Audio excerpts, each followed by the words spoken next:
All right. Now we're starting Consulate U education.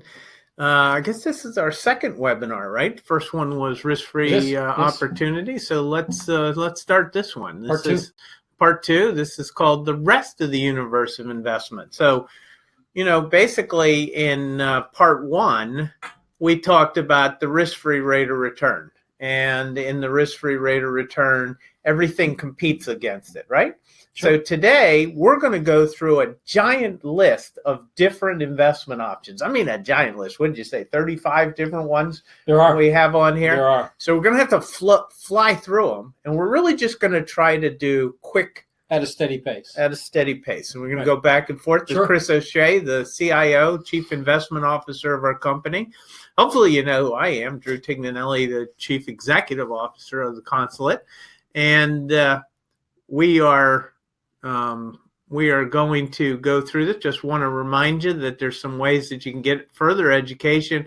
The Education Center is always a great place, Consulate Journal, and then you can get reruns of the Consulate U.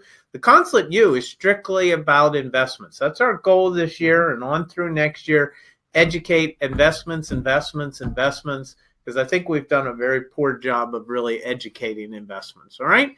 Sure. So let's go through it. If you wanted to, ask a question along the way, you can always hit the chat function, but we're going to try to fly through these 35 different investments and so forth. So again, we talked about that the risk-free rate of returns, the United States Treasury bill, yielding about 2.2%. All investments have to compete against that, right. And it has to offer you something more. Because if I can get 2.2% without hardly any risk whatsoever to my money, why would I do it, right?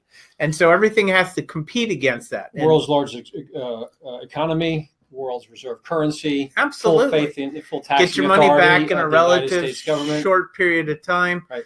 When you're investing, you always consider your goals first. You hear those people who say if your age is 60, you subtract, and that's how much stocks you have. It's ridiculous. Why do you laugh? I'm just really shocked that you said that. I'm kidding. You think I have an opinion on it or something, Anyway, your goals dictate your investments, not your age. And if Warren Buffett's almost 90 years of age now, and he's still 100% invested. Right. He doesn't even like bonds. Asset allocation, after you determine your goals, that helps to determine what your asset allocation should be. And now it's time to choose your investments, okay? So we're going to start. As I say, we're going to go back and forth, and I'm going to take what is an equity in private, and then you're going to go, and then we're going to flip back and forth. Sure. So what's an equity? Back and forth. What's an equity? An equity is stock ownership, and typically hear it as stock ownership. And so there's private stock ownership, which would be like the Consulate. The Consulate is a private company, and the private owners of the company get to own and decide what they're going to do with the earnings and the assets and the revenue of that company. It's private. So I can do what I want to with it. Right. Whereas a public company, so a private company, you only disclose the results of that to wherever you choose to disclose it to. True. A public company has to disclose it to the SEC. They put things online for their investors on the websites. But so you're still valuing the company, but now you've got all these third parties that can help in the valuation of that company, decide if you want to invest in it or not. Because the debt is public debt. The equity is, so you're taking ownership, even if it's a very small piece of it, you're taking an ownership interest in that public company. So you got tons of people owning a public company, and you might own it like Apple. I might own 0.0001%, if that. Right, I try to tell my children when we owned McDonald's stock early on, I did that to educate them. We'd walk into McDonald's, I say, you are an owner of this company. Right. And so it was a tough concept to get across to 12-year-olds. So the next one is, and actually I'm going to skip down to mutual funds, and then you're going to go back to ETF, because I think you need to know what a mutual fund is before you talk about an ETF. So a mutual fund is just simply the ownership of a group of stocks. Okay. Now this is stock mutual funds. There are other types of mutual funds, but for the point of equities, we're talking stock mutual funds. So I own a piece of a fund, and that fund owns 50, 100, 1,000 different stocks to get tiny pieces. And then I own a piece of that diversified pool of stocks. And it might have an objective that it's trying to achieve, large cap, small cap, international, global, but the point is I own a piece of a pool. Correct. And ETF, exchange traded fund, really came about afterwards. When you sell a mutual fund, you get the price at the end of the day. So exchange traded fund, it trades like a stock. It is a stock. So it trades throughout the day. So if you want to move in and out of it, now you can do that. But again, so it trades more like a stock, but it has the same characteristics as a mutual fund. So then the next one would be closed-end mutual funds. So, the typical mutual fund is, as you say, open-end, which means that you buy the fund at the closing price and you sell the fund at the closing price at the end of the day. Right. Closed-end funds came about even before the open-end mutual funds. And what closed-end funds were is they would sell one specific group of shares. They'd buy a diversified pool of investment, and then you own that share. But if you wanted to get rid of it, the only way you could do it is go to the stock exchange and ask somebody to buy it from you, which they might have bought for what it was worth. They might have bought it at a huge discount from what it's worth, and they might have bought it for a huge premium if they thought what you owned was something spectacular. That's a closed-end fund. They're actually somewhat obsolete. Not totally. There's still quite a few of them that trade. Right. But equity closed-end funds are somewhat obsolete nowadays, especially with the advent of ETFs, which sort of took the place of the closed-end. But anyway, you're up. Great. Separately managed accounts. So it's a separate account that you're owning individual securities in that versus a fund. So you can have some of the same objectives that you're going to have, in this case, in equity.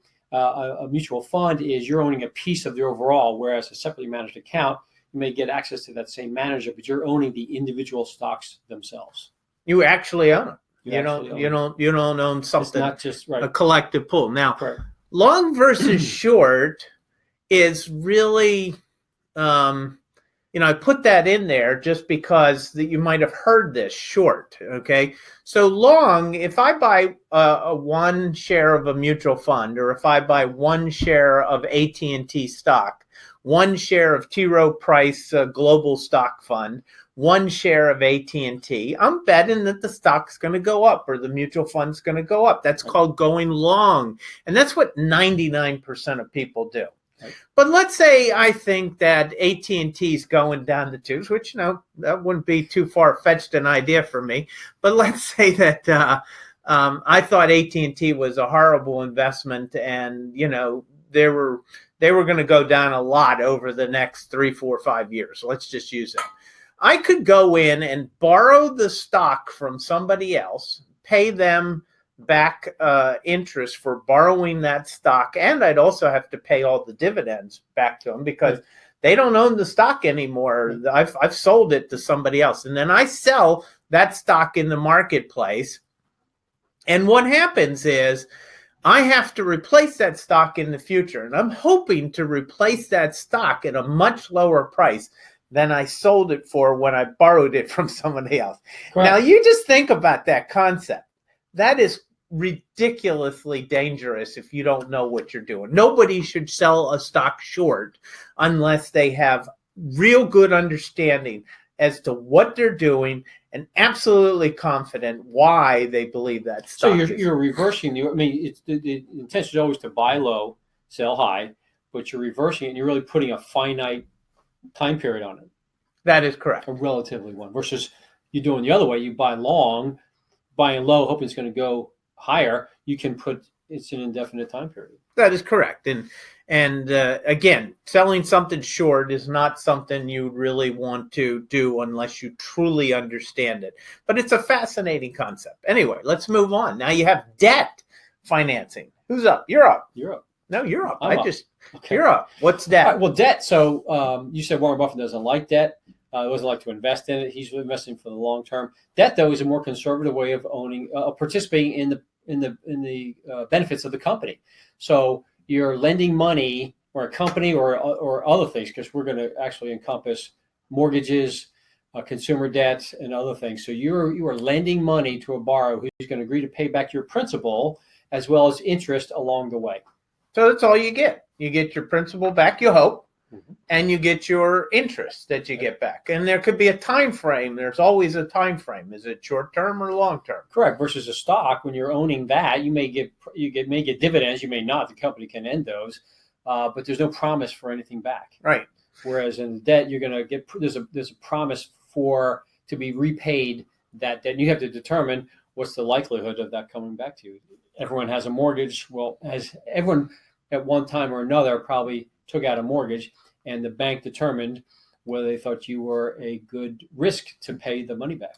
So I'm going to do the public and private at the same time. So public is basically where a public company like AT&T or IBM or Apple borrows money, and they sell the bonds, but those bonds can be bought and sold by other investors after you've purchased it already.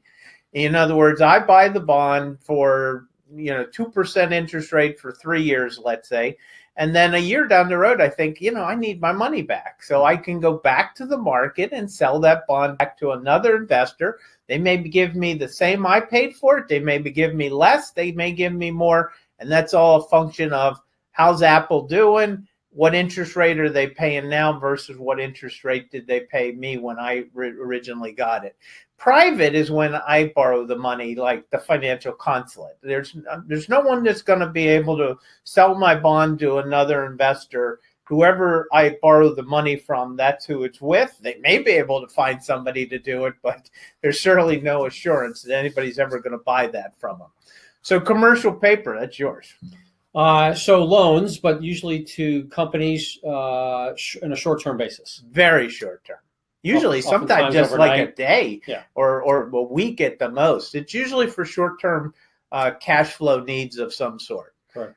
Residential. So that would be like the mortgage you mentioned earlier. I bought my house. I have a mortgage on my house.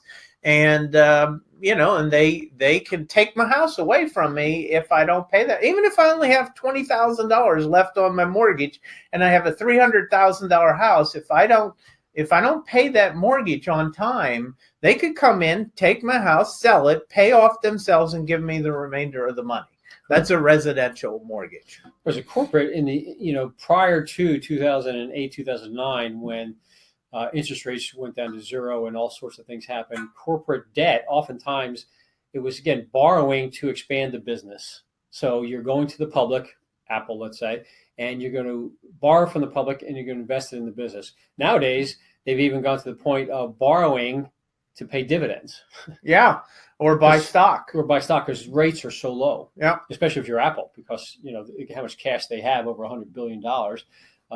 They're deemed credit worthy, so their rates are much lower. So that's corporate. Consumer asset-backed securities. So cell phones. You got all these cell phone loans that you go to Verizon Wireless or AT&T and you get a cell phone and they say you don't pay us any, just pay us monthly, and we're going to add some money to your bill, and you get a new cell phone and it's a 2-year contract or whatever.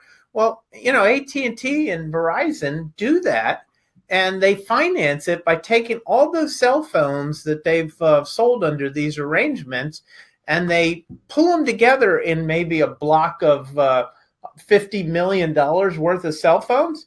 And as people pay their Verizon bill, Verizon sends that money to a brokerage firm like Goldman or Morgan Stanley or somebody, who then sold these cell phone loans off to investors. And as that cash flow comes in from AT&T and Verizon, they pay it back out. But that's done with car loans. That's done with cell phones. That's done with trucks, airplanes. There's all kinds of asset-backed loans. And we could go through a whole list of asset-backed loans, but that's just some of them. As I said, during the Great Recession, 2008, 2009, people paid their cell phones off first. And cars were, even before mortgages, cars.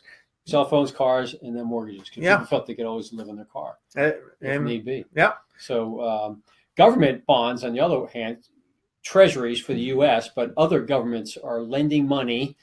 And so, again, to the public to finance, in this case, the U.S. is finance spending, right? And deficit spending, what have you. But you can get them in anywhere from 30-day treasuries. You can get up to a 30-year treasury for the U.S. Yeah. Well, the U.S. only goes up. Their countries go up to 100 years, but we'll do that when we do foreign. Correct. So I have mine as next is municipals. Municipals are any state, city, or municipality who's borrowing money. So we're here in Baltimore County. Baltimore County has debt outstanding for schools and for roads and sewer systems and so forth.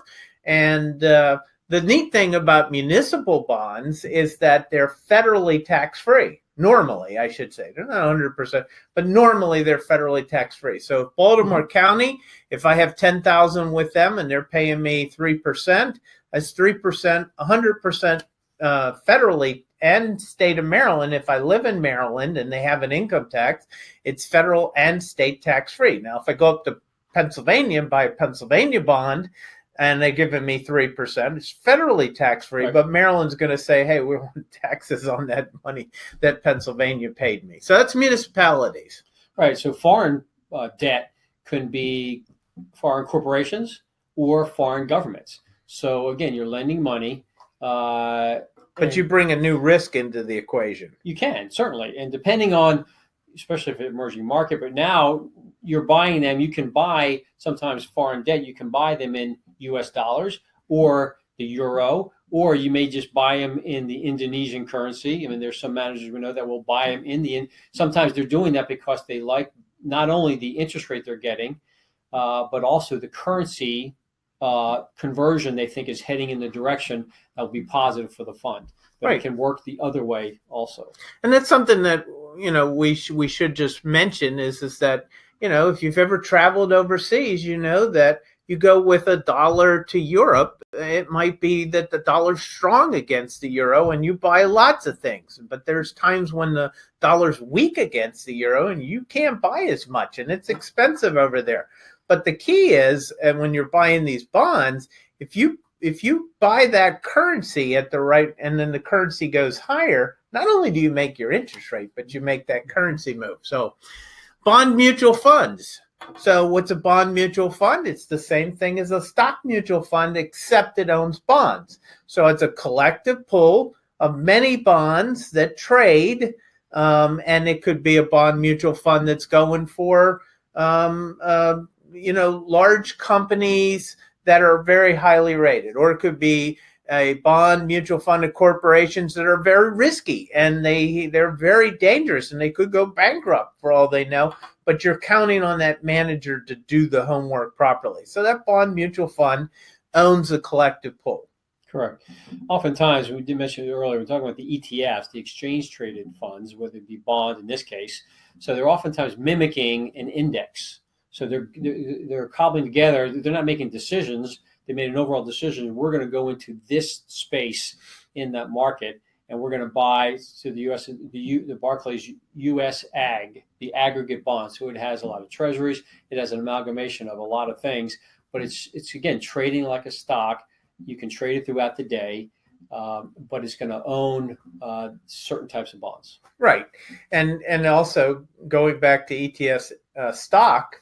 They do the same thing. They typically, ETFs are buying an index, like the typical one for stocks, S&P 500, Standard & Poor's 500, what are considered to be the top 500 companies according to an analysis that S&P does based on their algorithm of what they feel are the top companies. So there's no manager sitting there thinking, oh, this is a great company and this is a bad company. They're just saying, well, who did you say the top 500 are? Okay, that's who we're going to own. Not a lot of thought process going in there, but it works. And not a lot of research staff. So because of that, expenses are lower. So the fees are typically lower. Now, closed-end funds with bonds, that's where the closed-end funds are more active, is in bonds, and especially municipal bonds. Closed-end funds with municipal bonds are very active, and you see them promoted a lot when their yields are way high than what you can get in other municipal bonds. The problem with these closed-end bond funds is that they tend to borrow a lot of money to buy bonds. And so when things go awry, they can really swing. You normally expect a bond investment to be relatively low volatility, but these closed-end bond funds, because they tend to pick with leverage, they can be quite risky. Right. Money market funds. So a lot of folks are familiar with them, but for a while there, they really disappeared because interest rates were being down at zero. That's true. Because sponsors bring these things together and they offer them to clients. So the sponsors need to get paid for what they're doing because they are going out and they're investing in a whole. Well, let me step back for a second. It can be government security money market funds, right? Right. Because they're safe. Because we want money markets, so we like to know if they're safe. You can lend them to other. We talk about commercial paper and other things. Oftentimes, very short-term loans for corporations, but some people have done some risky things in money market also to get higher yields. They then go and put derivatives in there. So you got to be careful on what that is. But usually they trade for $1 a share. Right. And they're typically short-term. Right. And so I want to throw another one into debt that we didn't list up there, and that's online savings account. So, everybody's familiar with a savings account. You go to your brick and mortar bank and they've got a savings account there. But right now, you go into a brick and mortar bank, be it M&T, PNC, Bank of America, Wells Fargo, their savings accounts are typically going to be relatively low yielding, if more, barely 0.1%. You might get an offer where they'll give you a 1.5% to 2%, but it's going to be for like a limited time, 3 months, 6 months, something like that. But these online savings accounts, they're FDIC insured, so it's the same risk profile as The only thing you worry about when you're putting money in the bank is it FDIC insured? If it is, in my opinion, it's the same risk parameter. But these online banks, be it Ally Bank or My Savings Direct or Capital One 360, Discover, there's all kinds of different ones out there. They're offering 2 to 2.5% right now on a completely liquid and high yielding FDIC insured paper. FDIC goes up to how much now? Insured up to how much? $250 per person. So per registration, but that gets even more complex. So let's just say an individual account's $250 and a married couple is $500. So we should always remember to add that. We should get that back in there. So now real estate. What is real estate? Real estate's the owning of property. Be it your house is the investment in real estate. So it's a building or it's raw land or other things. So you got the first one. Sure. So rental property. So you're buying real estate and then you're renting it out. So this could be all sorts of different tenants that you're going to have. So, but you're buying it typically. You're buying for the purpose of not occupying it necessarily, but you're buying to rent it out to other folks. So rental property. So you're looking for the rental income and the potential appreciation over the period of time that you might, and that rental income helps to pay the expenses. So somebody else is paying for you to hold the property and hope it goes up in value over time. Personal use rentals, so what I'm referring to there is I buy a beach place, I rent it out maybe 100 days of the year. I bring this cash flow in to help pay the mortgage, help pay the property taxes, help repair the place and so forth. But I still have 100 or 200 days of the year that I may be able to use it with my family. And I can even, if I'm willing to give up the rental income, I can carve out a specific week in there to use it at a prime time if I'm willing to give up the income for that. But, that can be very beneficial. Whereas, so commercial can entail a number of different types of users, but commercial again, so you're buying real estate for the intent of holding it for a period of time, though, typically, and you're going to again be getting rent along the way with the hope of long-term appreciation of the building or of the property. Yeah, and so you've got office commercial, You've got retail, which would be like a strip center or a mall or something. You got warehouse, Amazon. Amazon borrows the money to build these big warehouses. Amazon's not going to put its money into a warehouse. They're going to rent that from someone. They're going to let somebody else put up that money. And then we didn't list it up here, but another big one is these data centers. Right. They're these big buildings with all kinds of security around them and so forth, where inside of them, all there is one little office where there's some people maybe maintaining all these computer systems. But inside that building is, trillions of gigabytes of information technology built in there. And that place is highly secure and, and so forth. And these are called data centers, and they're popping up all over the country, and they're being rented out also. Well, retail especially, you want to own real estate that is renting to retail businesses. It's a little riskier, but it's also can be more lucrative. It can be, and because of what the rent is based upon. Yeah, they base it also upon the sales, not just the square footage. So you get the square footage and the sales. Whereas percentage of the sales of the business, right? Whereas in data centers, office, and warehouse, usually, and with a price per square foot with an escalation. And in the past, that seemed to be pretty steady, but now you've got the retail space all over the country is just shrinking. Right, now, personal business use would be like the Consulate. The Consulate goes and buys a building instead of paying rent, as we have for years. We might choose to buy a building where we own it and we pay our rent to ourselves, and consider that the office building that we own and we rent to ourselves is just a personal, and it's an easy decision to some degree. Right. Even though we've never done it, it's an easy decision because you're paying rent. You might as well pay it to yourself.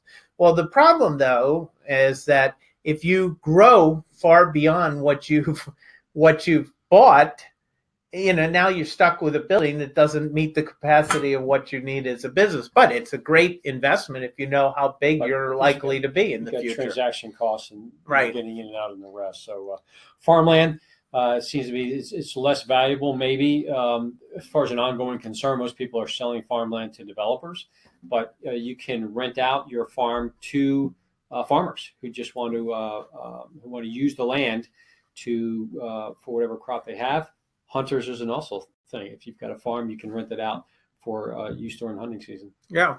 And then real estate investment trust, REITs, as they may have been called, is basically sort of like the mutual fund of real estate. So in a REIT, it's a collective pool of buildings, be it office buildings or retail or warehouses or a conglomeration of all. Normally they have a specific goal, but many of them also are just any real estate property that they want to own in the REIT, and they pay out all the income and so forth. And remember that we've gone through bonds or debt, we've gone through stocks or equity, we've gone through real estate. We're talking about them generally, but the concept is that we're getting to is that you have to understand what you're buying and what value are you paying for it. And it's the putting together of the understanding of what am I getting and what am I paying for it is the whole concept of what an investor is to do. And that's what we're trying to get across here is the general principle of these different investment ideas. Now let's get some more unique ones. What's a partnership? Is that me or you? That's you. That's me. Yeah. Okay.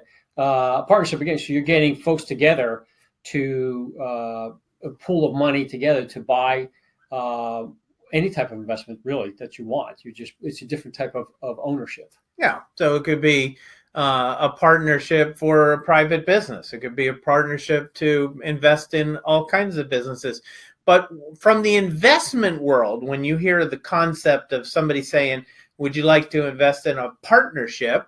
Normally it's reserved for accredited investors. Accredited investors is typically mean you have a net worth of $1 million, not including your personal residence, or I think it's my CCO who's sitting here to my left and hiding over here. He could answer this better, but it's 250,000 or 200,000 for at least 4 years of income, your salary or your AGI, your adjusted gross income. But anyway, right. Well, anyway, the point is that it's the reserve for what the government considers an accredited investor, which is interesting. These are just pretty much same laws that have been around for almost 30 or 40 years or more. Right. And so lots of people have become accredited investors that 40 or 50 years ago would have never been an accredited investor. A lot of that came out of the crash.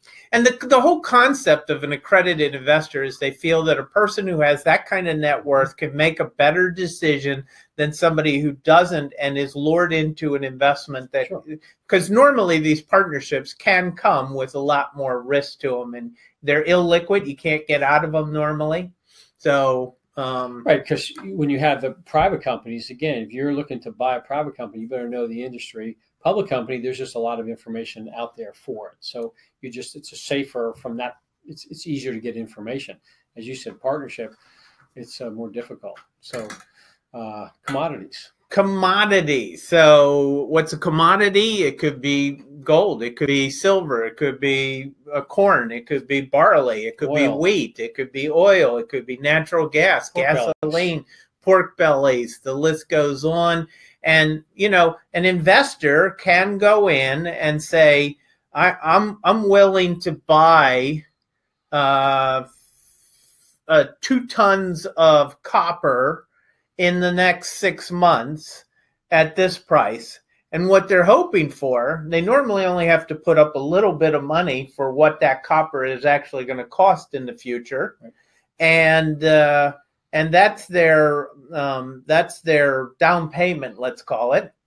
And normally what they're going to do is they're going to close that trade out before the 6 months comes, that somebody's going to take 2 tons of copper and drop it on your property. And I've heard stories. My father had a good friend who did a big sugar contract, didn't close it out, and all of a sudden this truck comes down to his house, and they want to dump like umpteen pounds of sugar out of his house because he never closed the trade out. But it could be any kind of deal. But it is you're literally contracting. You're taking delivery, or you're going to provide somebody. If you're selling, then you have to deliver the 2 tons of copper in the future. But there are people that invest in this, but normally it's done by the people who produce it and the people who use it. Mm-hmm. That's normally the people, and they're using it as a business planning tool because they know they're going to need, ton of silver in the future to do their work. Or just say oil for the airlines, fuel for the airlines. Airlines, that's a great example. A few years ago, I remember Southwest Airlines felt that the price of jet fuel was going to skyrocket for reasons. They hedged it. They bought all the jet fuel they felt they were going to need for about a year or so. And next thing you know, jet fuel did exactly what they thought, and it was a great strategy. It helped them make a nice profit during that period of time when other airlines were struggling with the price. So it's normally a business planning tool, but there are plenty of people who speculate in this, and you could buy those. You could buy those individually. You can go to a gold dealer and buy gold, or silver, and be investing in the commodity. And I hear that a lot, people buying gold and silver for all the wrong reasons, but we're not going to get into that right now. Futures and options. So futures and options, you often hear about derivatives, so it's more related to futures.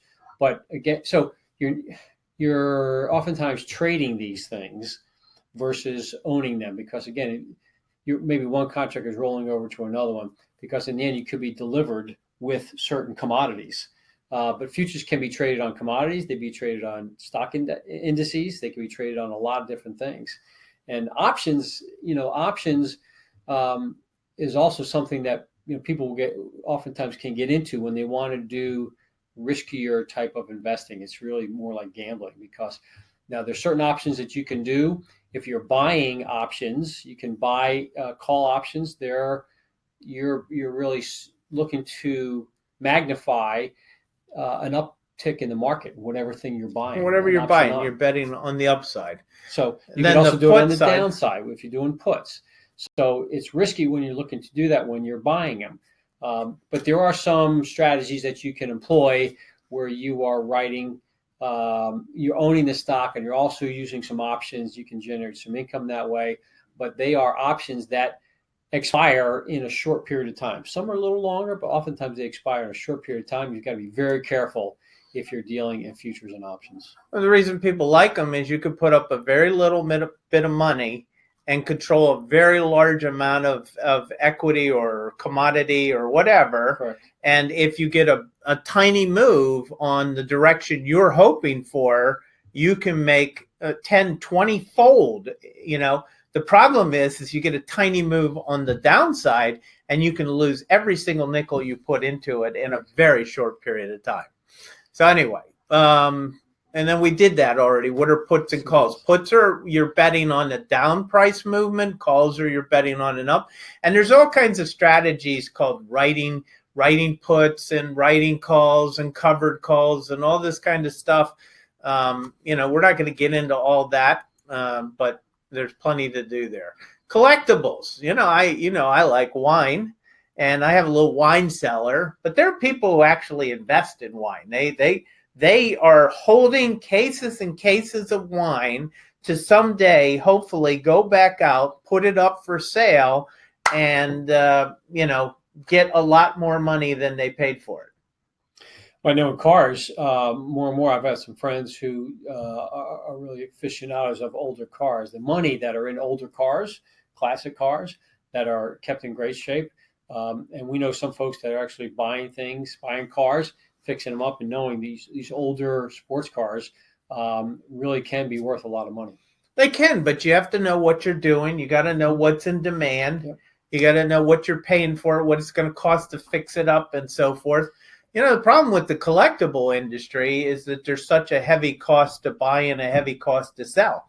Unless you have people that you're buying from and people you're selling to that and that you're going to be, normally if you're going through the auction market or you're going through some type of dealer, there's a heavy price that's going to be ripped off the top of that. So you really need to know. Capital gains taxes are higher.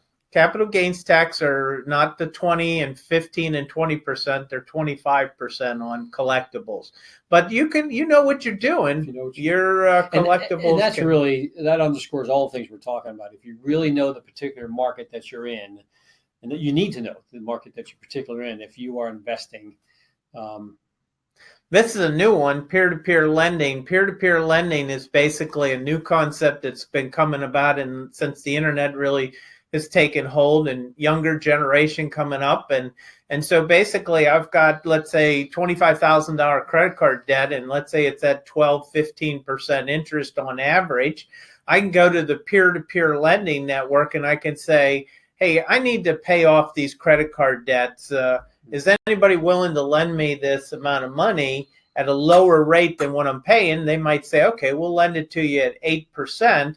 And now maybe 500 people are going to lend me $100 or $500, and they're hoping to make 8% on their money. These like Lending Tree, there are a few of them out there. SoFi, and these groups are doing the underwriting on the person, and they're also making sure that the deals are done and that everybody pays, and so forth. And they're also going to handle going after the person if they don't pay, etc. And so this company, Lending Tree or whatever, is going to get a piece of the action. But the peer-to-peer lender is getting a better rate of return than just letting it sit in a bank account. Well, it's one example of where banks have pulled back from a lot of lending over the last 10 years. To small investors, to small people. To small folks, is that this is the market has produced, has filled the void. Yeah. Because in the past, you would have gone to your bank and they would have said, okay, we'll lend it to you at the 7 or 8%. And banks aren't interested in a little $20,000, $30,000 loan. They want to do $20, $30 million loan. And so this little peer-to-peer lending for the guy who wants to start his business and he needs $100,000. That's what this is coming about. You always want to diversify this because it's possible to tell who you're lending to. It's always done anonymously through there. So private equity we talked about before. So these are, again, this is like the financial consulate. This is a company that's owned privately. Venture capital as a piece of private equity. So venture capitalists oftentimes are the ones who are involved in startups. So, depending on, again, the type of investor you are, the less money you have to invest, you really need to go about it in a safer way. So you're going buying public companies. People who have been in it a while, have a little more money, they can now go towards the private companies because maybe they know that industry a little better. And then you go out a little further and you get these folks who are experienced, seasoned investors with a lot of capital. Now they're going in and they're going to spot startups because they want to participate in the highest end of the profit making capability. So they're going in startups, venture capital. They're not going to buy the whole company, but they're going to give some seed money, and they're going to profit greatly when that company grows. Yeah, you could actually say that Shark Tank is sort of a venture capital TV show. Right. They're taking a small idea of somebody and trying to start a new company. But private equity also is like private equity firms like Carlyle Group and Blackstone, and we have a good friend from college who's a private equity guy, and I believe some of your family members are private equity people, and what they do is they go into a company that's existing and maybe it's only being run mediocre, and they'll take that firm, they'll reshape it, bring in their own management team, try to redesign it, but they know why they felt that by buying this company at this price, bringing in new management was going to create more value in the future. And so that's what a private equity firm does. We actually own a mutual fund that does this exact concept. That's what their whole focus is, private equity firms. So it can be very rewarding, but it's also very risky. So what are hedge funds? Hedge funds are people hear this term all the time. Well, yeah, because they caught on. More people are trying to use them because of the purported great returns. Because inside of hedge funds, oftentimes they're not limited to buying, particular 1940 Act mutual fund is going to buy specifically what's in the charter of what that fund can buy. Can't really stray from there. It's got to buy that type of, let's say if it's a stock fund, large stocks. It's got to buy large cap stocks. It can't venture from there. Whereas a hedge fund, you're giving money and you're paying higher fees to get into these, but they really can go buy any bond, stock, mutual fund, private equity. They could go long and short. They can do long, short. They're going interest rates. They're going futures. They're going currencies. They can buy anything they think they can make money at. That they have the sophistication and knowledge to invest in. But Warren Buffett made a bet with them that they couldn't even beat the S&P 500 index over the next 10 years. And I don't remember what they bet, but he won at the end of that 10 years. They didn't even come close, the hedge funds. And he said the reason is they just charge too much money, whereas these index funds are so cheap to buy. And his belief is always that large cap U.S. stocks are just going to continue to dominate, and there's no end in sight in his mind. Hedge funds, the Bridgewater, Ray Dalio, what's the minimum investment to get into his hedge fund? I think he's either $5 million or $25 million. I don't remember. Yeah, maybe up to $25 million now. So crowdfunding. So crowdfunding is a new concept that came about. Actually, President Obama passed this law for crowdfunding. And so basically it's where multiple investors can put up to $1,000, whether they're an accredited investor or not. Remember, we talked about accredited investors, $1 million net worth, or you have income of $200,000 or more for numerous years in a row. Right. Well, in a crowdfunding, anybody can do this. Anybody. If you've got money, you want to put $100 into a new idea or whatever, you can get into a crowdfunding. There are websites out there that'll do crowdfunding for you. It could be somebody who just comes up with some new idea. It's again like Shark Tank to some degree. Somebody has an idea and they'll say, hey, I want to participate in that. Now, you have to understand what the crowdfunding deal is. Some of them, you actually own a little piece of the company. But a lot of them, all you're going to get is a prototype product from them when they ultimately start to go when they actually go into production, but they need the startup money to get it.